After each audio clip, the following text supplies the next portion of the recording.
Close to nature is close to your world. Myron Homes, Cherubic Farms at Chevilla, 7799949104. నమస్తే, welcome to I dream. Corona మహమ్మారి కారణంగా ప్రపంచంలో లక్షల మంది ప్రాణ నష్టం జరిగింది. ఇప్పుడిప్పుడే అందులో నుంచి బయటపడుతున్న వేళ కేరళలో మరో అరుదైన బ్యాక్టీరియా సంబంధిత వ్యాధి వెలుగులోకి వచ్చింది. తీర ప్రాంతంలో ఉన్న అలపుజా జిల్లాలోని ప్రభుత్వ ఆసుపత్రిలో ఈ వ్యాధిని గుర్తించారు. ప్రైమరీ అమీబిక్ మెనింగో ఎన్సెఫాలిటిస్ అనే పేరు గల ఈ వ్యాధి కారకాన్ని ఓ 15 ఏళ్ల వ్యక్తి శరీరంలో గుర్తించినట్లు వైద్యులు పేర్కొన్నారు. అయితే కలుషిత నీటిలో స్వేచ్ఛగా జీవించే అమీబా కారణంగా ఈ వ్యాధి సోకుతుందని వైద్యులు వెల్లడించారు.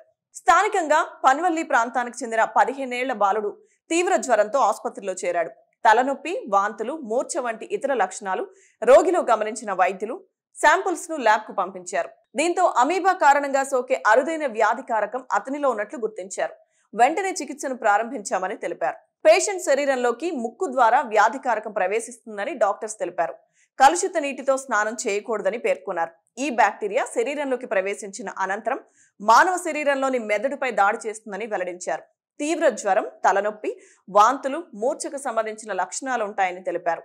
2017లో ఇదే ప్రాంతంలో ఇలాంటి బ్యాక్టీరియా కేసు నమోదైనట్లు స్పష్టం చేశారు.